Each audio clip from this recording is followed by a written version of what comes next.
What's going on, everybody, and welcome to another episode of First and Goal Sports with your boy Tyrone Brown. And boy, oh boy, big win today. Eagles win four in a row, but we have problems. Before I get started, I want to thank everybody that's here. Please like and subscribe and share the channel. Thank everybody for the support. Okay, Randolph, I see you on Facebook. Appreciate you, cuz. Welcome to the show, First and Goal Sports. Don't be shy. Type in them comments. We can talk about it. Okay. First of all, let me fix my fit. Gotta fix fit. Gotta be right. The Eagles win. So let me see. No, hold on. So all right, bet. No, I don't like that. All right, bet. Let's do that. All right. So look, um, damn. Where to begin? I'm just gonna jump into it, just like you guys would want me to jump into this, because I'm going to speak on how everybody's feeling. Conflicted. Everybody's happy about the win. Great win because man, I'm conflicted. It's like we happy that we won, of course. We happy. Everybody wants to win. Everybody likes to win. See the banners hanging up, fantasy football, all that nerd shit I do. Everybody like to win. Trophies, banners, got the ring right here. Boom. I'm dropping shit. Got the ring, but we all like to win, right? But it's how you win that matters as well. In certain situations, let me be clear. You can sneak by on some ugly ass games. And you could be like, okay, cool. This is an ugly win, but we got it. There's a difference between an ugly win and a stupid win. Y'all following me here? Are y'all following me? This is in a category of a stupid win. And when I mean stupid win, I don't mean the players. We all root for the players. We all root for our players. We root for our head coach too. But for some reason, this head coach that we have here, Nick Sirianni, is in the list of the biggest buffoonery of head coaching decisions I have ever been a part of in my 40 plus years as being an Eagles fan. I have to say it. He left 9 points on the board. Now, granted, the referees had a bad call with Saquon Barkley. Even the explanation of what I saw on the internet was stupid. They said, and I quote, if you want to check it out, you can go to X, right? And look up Elliott Shore Parks. He has the reasoning. The reason the referee said Shaquan Barkley fumble was legit is because when the defender touched his leg, he touched another player, and that player knocked him down. Our player. So even though the defender swiped his ankle, threw him off balance, and the balance put him to the offensive lineman, they're deeming it as the offensive lineman caused Shaquan the fumble. So therefore, when he fell, it's a live ball, and they can get up and pick it up and run it back. So then Elliott Shore Parks, I gotta give him gotta give him his love because me and I can't stand him sometimes. He gave Coach Sirianni an A minus today, and it's killing me. But let's stay focused. The question he asked him was, well, can Saquon get back up if he stumbled and didn't fumble the ball? The referee said no, because then he would be down by contact. How does that make any sense? If he's down by contact, he's down by contact. But this is the buffoonery that we're talking about here.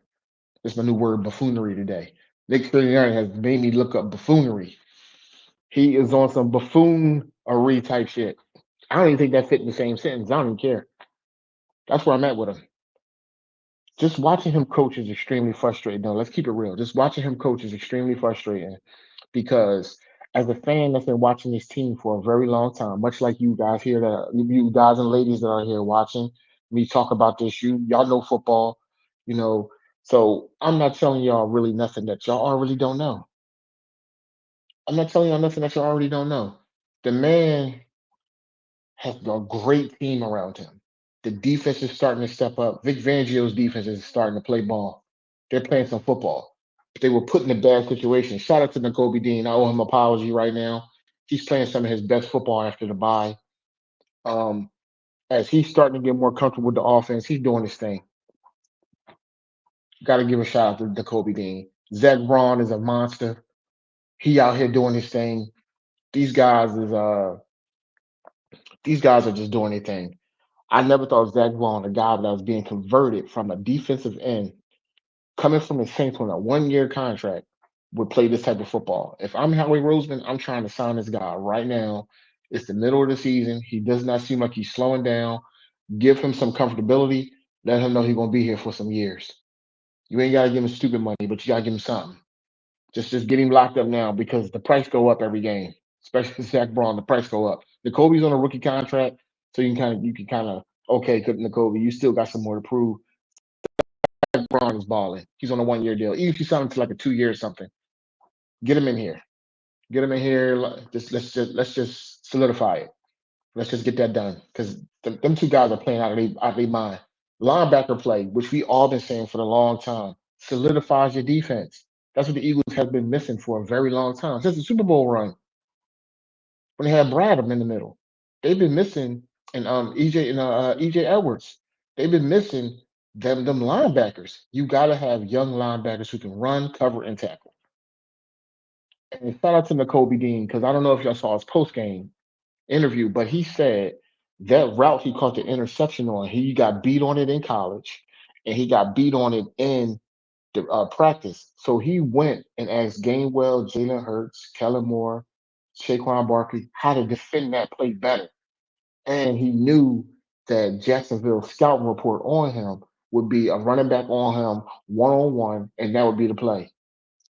Diggs, what's going on? Welcome to First and Goal Sports. Appreciate you, man. Appreciate you. Drop your comments in the box. We talking about some Eagles football and our idiotic head coach.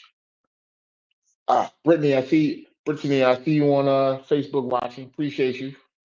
Drop your comments on the book. I'll respond to it as well. Um,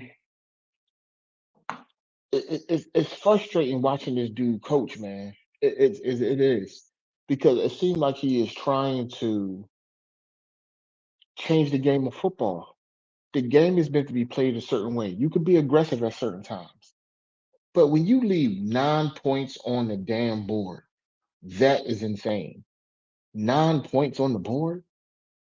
What the hell are we doing? You have AJ Brown, Saquon Barkley, Devontae Smith, Goddard when he comes back, which I think he's coming back for the Dallas game, if I'm not mistaken, or the Commanders game, if I'm not mistaken. Malata, you won't see till after the Thursday night game. You'll probably see him against the Rams, if I'm not mistaken. That's the word, but we'll see as they move forward. Um, Brenton Covey, you probably see him in a couple weeks too. He's been on the sideline practicing, getting himself together. This is little injury update stuff that I know that I'm sharing with y'all. Um, like when you really watch Nick Sirianni with this type of team, and everybody saying all he do is win. Okay, I'm not telling y'all Nick Sirianni is not part of winning. That would be that would be irresponsible of me speaking to y'all. Of course, he plays a part in winning, but he's also starting to play a bigger role in putting the team in bad situations. Ronald, I see you on the Facebook, man, watching. Welcome to First and Goal Sports, man. Appreciate you. Drop your comments and we'll talk about it. I see him winning because of the talent on the Eagles. That is what I'm seeing. I'm seeing coordinators carry him. If he was just an overseer coach and let the guys do what they're supposed to do, like Mike Tomlin, right? Let's use Mike Tomlin for instance, for respect. Mike Tomlin is a defensive head coach, of course, but the Steelers has only had three coaches: Chuck Noll, Bill Cowher, and now Mike Tomlin. And there's a reason that organization runs like that.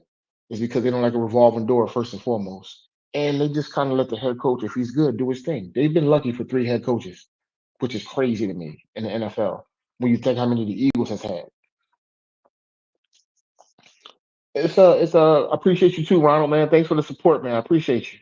Hey, y'all, for real, drop y'all comments. If y'all want me to talk about something, drop the comments on Facebook. They pop up, and I will definitely talk about it tonight because I know y'all pissed. I know y'all happy, and I know y'all pissed because I'm happy. Of course, I'm an Eagle fan. We won.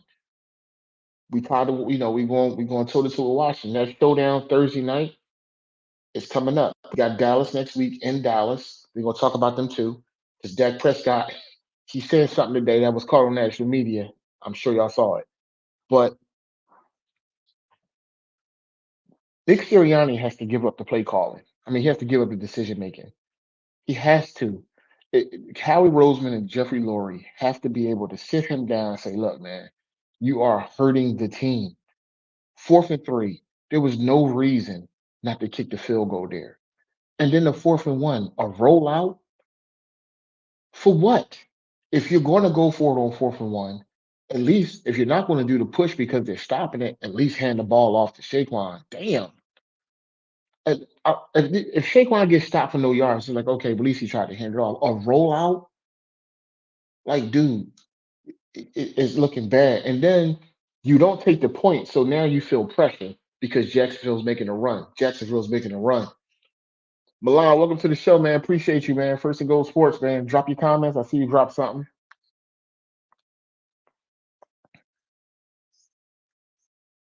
Yeah, yep, you're right. You're right. You see what he said up there. I think the decisions today were due to not respecting the opponent. He took points against Green Bay and Cincinnati. I agree, but that's what I mean about emotional. That the Jacksonville Jaguars have lost, right? But they've lost 5 games by 5 points or more. That lets you know that the team are not a representation of the record. You have to respect that it's still a professional NFL team. If you blow them out, cool. Take the points, blow them out, fine. But when you give a team a puncher's chance, this is what you go through, and you have to get lucky, and the Kobe Dean makes an interception and they win. But what happens? They get all the way down to the 13-yard line. Let's explain how they get there. So you decide to kick a 58-yard field goal. Back to my point when I'm saying he's feeling the pressure of not taking the points now. You decide to kick a 58-yard field goal. What the hell?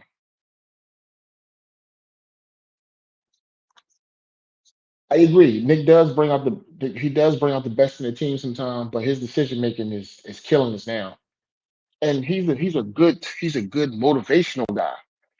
Like some of the stuff he said, sometimes you, sometimes me, always us. That is lit. That is a lit ass team statement.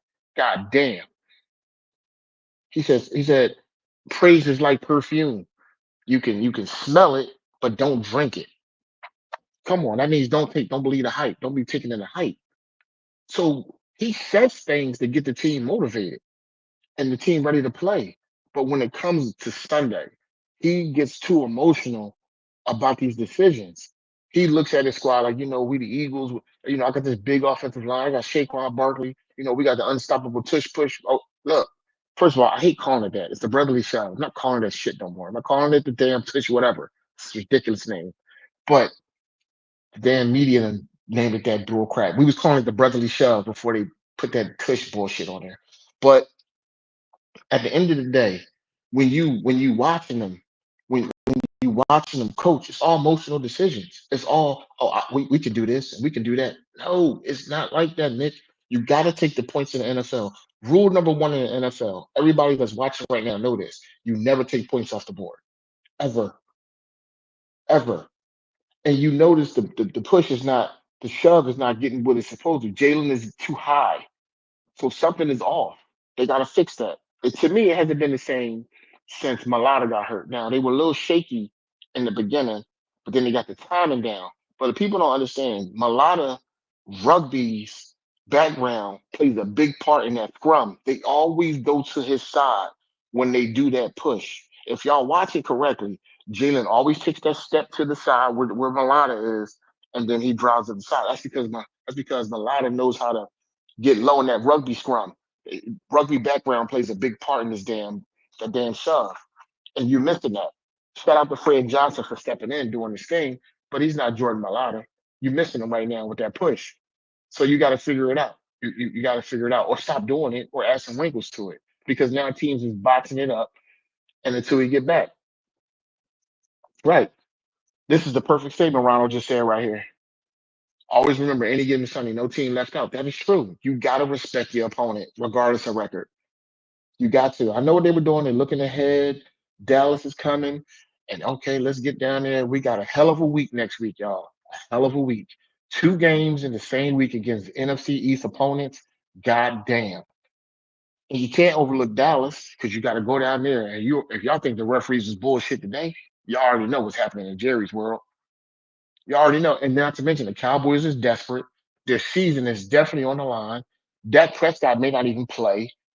And I think CeeDee Lamb is banged up. And the owner's out there saying he thinks his team could get it done. And you got to go down there. It's going to be something. It's going to be something. Now, you should beat them. They can't stop the run. They can't run the ball. But it's a divisional opponent. And then you can't overlook them and get ready for the Commanders come Thursday. You can't do that. To me, the Eagles have two trap games here. You got the Jacksonville Jags, who you just escaped, and then you have the Cowboy game because you're looking. It's a divisional game. The Cowboys, like Dak Prescott say, let's jump what he said today. He said, "We fucking suck." The truth, they do. The Cowboys stink.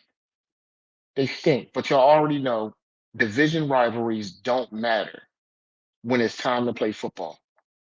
Divisionals don't matter. You can lose to your lesser opponent. How many times the Eagles beat the Cowboys and we had a bad year? We was having a bad year, and vice versa. How many times the Washington Commanders came in here and give us hell and beat us, but we have the better team, but we go on to the playoffs and the Commanders don't even make the playoffs? The point I'm making is division rivals are hard to play every year. Don't matter. Don't matter. Don't look at record when you play divisional opponents. Don't. We play each other tough all the time, and it's always hell. The Giant game, that was a hell game, even though Saquon went crazy and they wound up blowing them out, but it was hell at first. It was a tough game. I don't know what to expect moving forward, um, because I need Sirianni to get his head on right and understand that we're about to go into the buzzsaw of the schedule. Next four games is killer. If I'm not mistaken, the next four games is the Cowboys, the Commanders, the Rams, and the Baltimore Ravens. Goddamn. And you got to go to LA to play the Rams. So this is not going to be no easy task here. And you got to take points when you're on the road. That's another thing. Does he get down there and decide, oh, my team is this and my team is that, and don't take the points on the road? This is what we may have to subject ourselves to. Frustrating. Put bad teams away. Take the points instead of going for it right there or kicking that long ass field goal. Punt the ball. Make Trevor Lawrence drive the field. You don't give him the ball middle of the field with 2 minutes left in the game. What are you doing? Then he sits there on the podium and he talks to, in my opinion, the most knowledgeable fan base in football. And I could be biased because I live here, but y'all hear it everywhere. Eagle fans, we mean and all that, but when it comes to football, we know our football. We know our damn football. So when you sit out here and you don't take points, and then you sit up at the podium and say, you gotta have the balls to take to go for it. I'm sorry. Yeah, but you gotta have brains to go with the balls, dummy. All gas and no brake leads to accidents, fool. I'm just saying. All gas, no brake leads to accidents. I go out here on this freshman, I'm doing 200 in the car, no brake. That's what's gonna happen. right off the goddamn cliff somewhere. Not stopping. You gotta stop and play smart football. We're not going to win the big games, and we're not going to win the big games that require you to execute in stressful moments, stressful situations. If he gets like that, the offense. Milan says the offense is still anemic in the first half too. I agree. I agree, but I think that's just a rhythm thing. I think that's a rhythm thing. That's a rhythm thing. So hopefully, again, because this is the second time we had to fight with this man about this damn not taking the points, man. This is why you lost to Atlanta. If you'd have kicked the field goal, and see, we got to go all the way back to Atlanta, man. See, this is the stuff I hate. You take the Eagles win, and now we got to reminisce about when you lost games doing dumb stuff. Every game in the NFL is not going to be perfect. We all know this. Everybody on here knows this. Y'all all football fans. Everybody knows. Everybody knows. Anybody here crazy, right? We all know that. We all know that. No, you can't. No, there's no perfect game, right? You can't call there's no such thing as a perfect game, but you can make the best decisions. Don't have your team be trying to beat you, the bad referee calls, and then the other team. Damn, Nick, the players got to overcome all that. You, you, you putting you putting the team in a bad position over and over again. This is ridiculous. Frustrated as hell. I'm frustrated and I'm happy. It's a weird feeling today. It's a weird feeling tonight. I told y'all come on here win or lose, but it's just like, God damn. When I got on here tonight, I'm like, God damn. We got to talk about this. How I'm going to talk about it, what I'm going to say, and I'm just going to say what how I probably think everybody else is feeling. Everybody else is feel good over the Eagles won, and then it's like, damn, man, down the road though, this coach may cost us. God damn it, he may cost us. Frustrating. Let me go through the scores today. I normally start off with the scores. Let me give you all the scores. Panthers Saints. That was a toilet bowl game, but it was good. Commanders Giants. Again, the Commanders barely beat the Giants. Again, a divisional opponent. This is what I'm trying to say. Divisional games are hard. Point taken. Another one. The Bills beat the Dolphins. Barely. Guy had to kick a 61-yard field goal for them to beat the Dolphins. Again, a divisional opponent.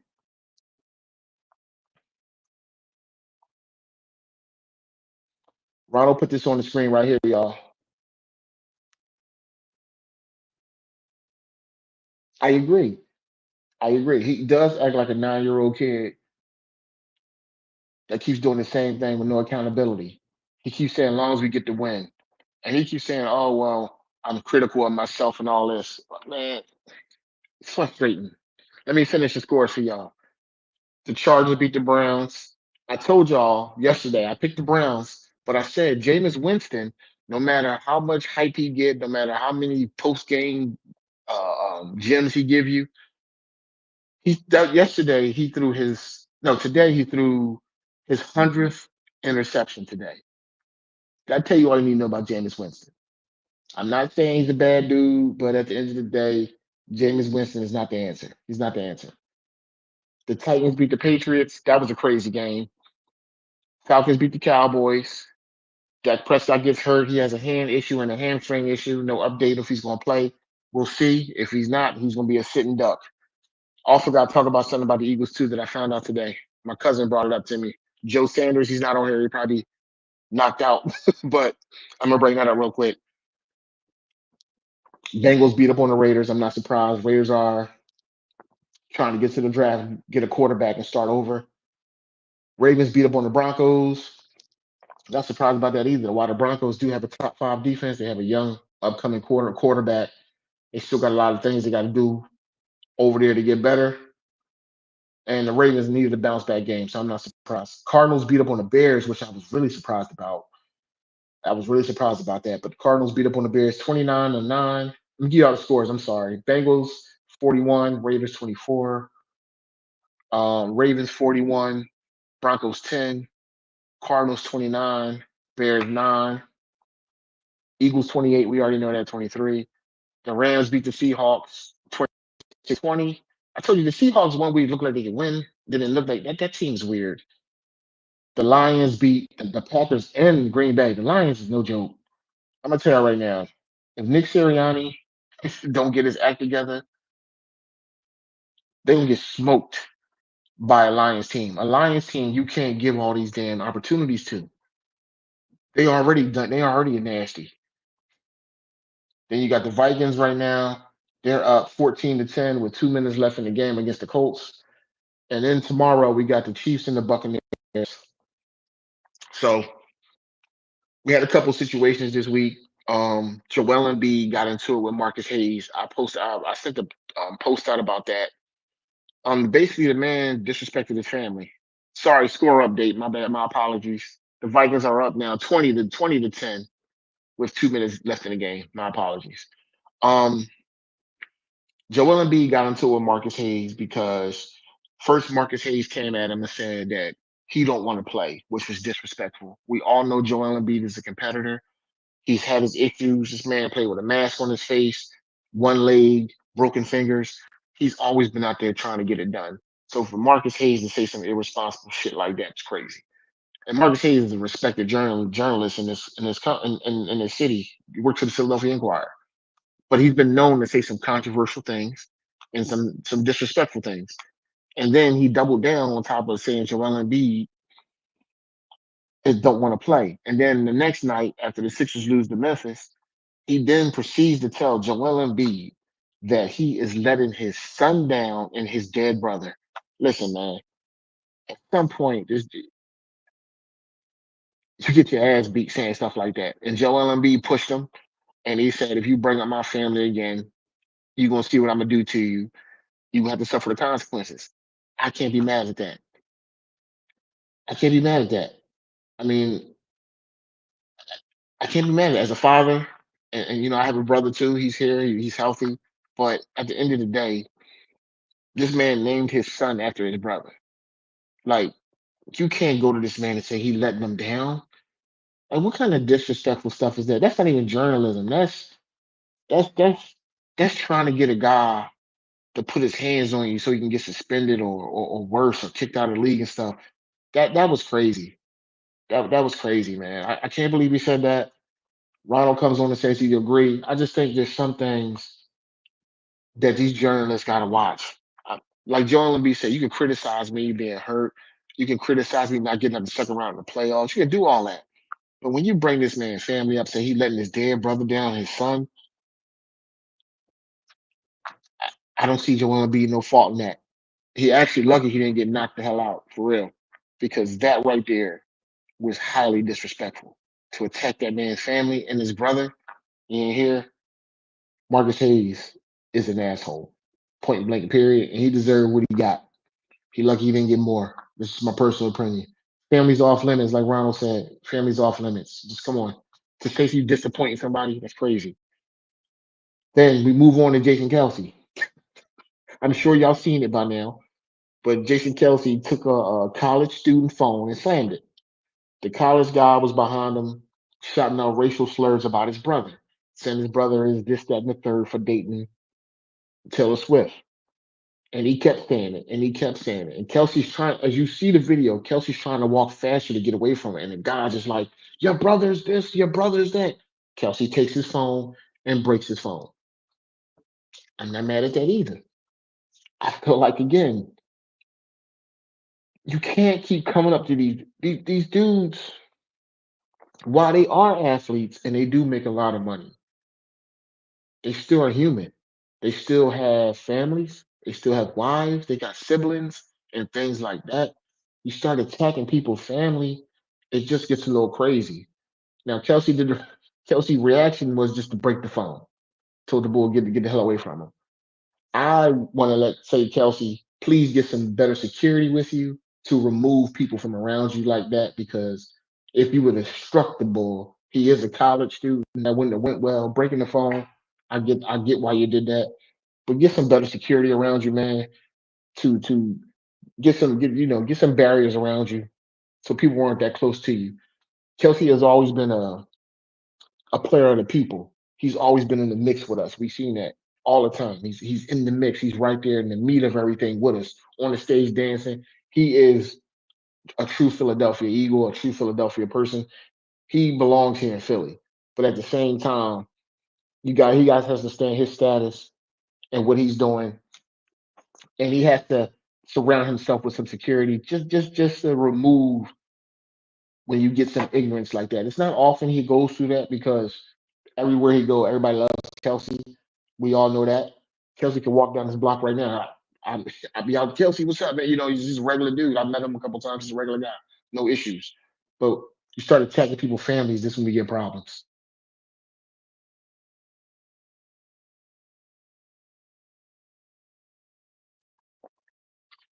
All right.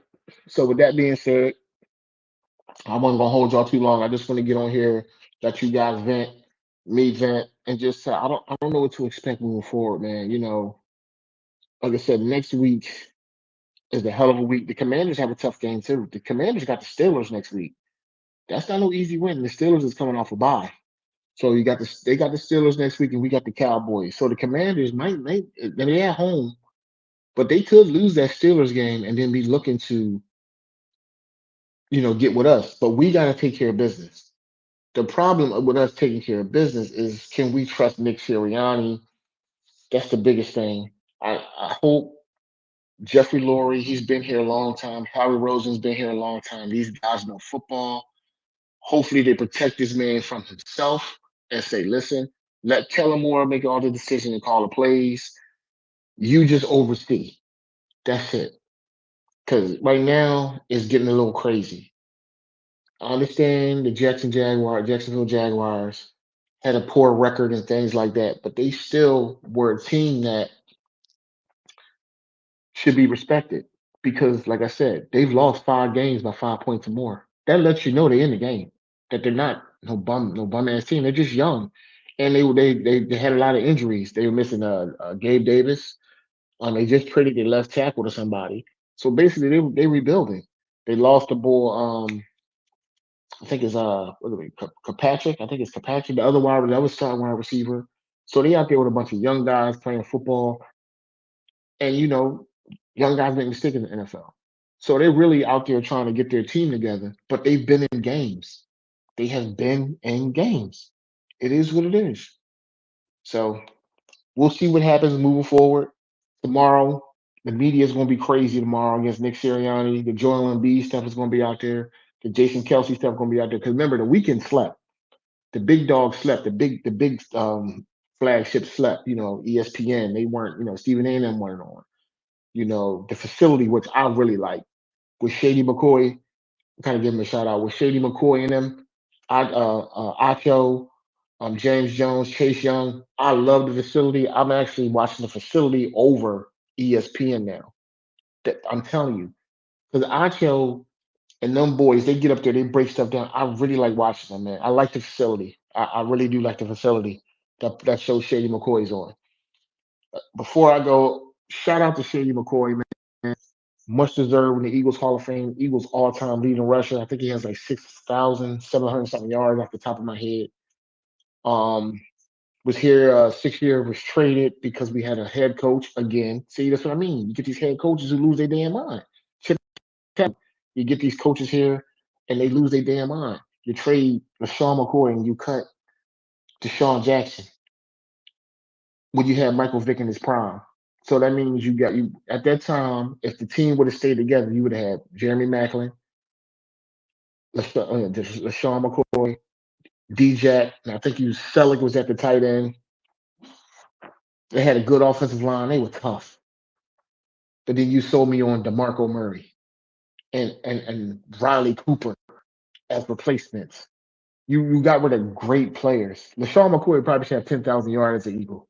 Easy. Easy. He probably had 10,000 yards easy. He was at yeah, 6,700 and some change before he got traded for what's the name? Pico Lonzo. I think that's the name. A linebacker. And Chip Kelly tried to sell us on he doesn't need speed. I mean, he doesn't need any weight because he's a fast linebacker. Oh my God. when you reminisce sometimes what this city does from a personnel standpoint, it make you stress. It stress you out. Period. Man. But I'm gonna let y'all go. I'm gonna see y'all Saturday as we get ready to break down Dallas week. We're getting ready for that game. That is going to be something. That is going to be something else. That is Eagles game. That is game of the week. That is a 425 game. That's the game of the week. Eagles in Dallas. Hopefully they handle business. So two games to keep an eye on next week, good people. Steelers, Commanders, Eagles, Dallas. Of course, we'll be watching Eagles, Dallas, but the Steelers and the Commanders. That's a 1 o'clock game. So we'll know exactly where the Eagles could stand by the time that kickoff happens in Dallas. So we'll see. We'll see what goes on. We'll see what happens. I want to thank everybody that's on here watching with me right now. I appreciate y'all. Appreciate the support. It's I'm just saying I love y'all for real. I do. Y'all take care of me. Ronald said he prays they take care of business. Absolutely. Ah, I fell asleep on the game. I seen Barkley hurdle. Oh yeah, shout out to Saquon real quick before I go. That hurdle. First of all, I've never seen. I've been watching football a long time. Everybody on here is watching football a long time. Have y'all ever seen a running back anticipate a person about to tackle him low, probably hit him in the back of his legs, hurdle a person in reverse? Giants organization. I do not understand what y'all was thinking when y'all let somebody like that go. That is crazy. It's craziness. Crazy, crazy, craziness, man. Like you see him with a good team, he's able to really showcase his talent, and he is a monster. He is a monster. I can't wait till Jordan Mailata gets back, the line gets healthy. If y'all notice that we haven't the same line yet, I think maybe 1 or 2 games. It's crazy, but they're still winning. They're doing good. And shout out to Jalen Hurts again. Let me give a shout out to Jalen before I go. I'm tripping. Another game with no turnovers, over 100, 131 quarterback rating. Jalen Hurts is playing Jalen Hurts football. He looks confident, despite Nick Sirianni trying to chop his off at the knees. He looks confident. He's doing his thing. He's geared up for a run. He's been playing good football. He's had let me see, 11 touchdowns, no turnovers in 4 games. Quarterback rate number 131. We gonna trash them when they do bad. We gotta praise them when they do good. It is what it is. You got to. That's why I said I apologize to Kobe Dean because I was saying he's too small and all that. Man, he cooking. He cooking right. He cooking. So the Eagles, they were right about the Delvin White situation. And I haven't heard Delvin White making any noise with the Texans. And I've been watching the Texans. He hasn't stood out in no crazy way. Kobe Dean has. It is what it is. He hot right now. And he's a student of the game. As I mentioned earlier, he said he was getting beat on that route in college and he got beat on it in camp. And he asked how to defend it better. And he saw it when he saw it. And he explained it. He broke it down in detail. He said, when I saw the running back line up and the linebacker hesitated, he knew what the play was coming. He knew that play was coming. So he made sure he got a lot of depth so the running back couldn't run behind him. Shout out to Kobe Dean. Doing your thing, balling out. All right. I'll see you guys Saturday. Earlier pod. I'm not gonna come on too late. Early, probably I'll be on about 9:30 p.m. I'll make the official announcement on my platforms. But everybody have a good night. Be safe. Get ready for another work week. And let's pray that Nick Sirianni gets his act together, or we're gonna be in trouble when it really, really counts. And we all know what I mean when it really, really counts. Playoff time, games against the Ravens and the Commanders. The big dogs is coming. The Cowboy game, even though they looking sus, it's still the Dallas Cowboys. It's still in Dallas, so you got to go down there and handle business. So we'll see what happens. But I appreciate y'all. Y'all have a good night. Please don't forget to like and subscribe, share the channel, go to my YouTube. They take nothing for the quick sub. If you have a YouTube account, just click on my subscription. That means a lot to me. If you see my face, you're on my Facebook, share the channel to your Facebook so your friends and relatives can check me out. and just let me know what I can improve on if I missed anything. And always drop your comments on all my platforms. I appreciate y'all. Everybody have a good night. Tyrone Brown, First of Little Sports, and I'm out.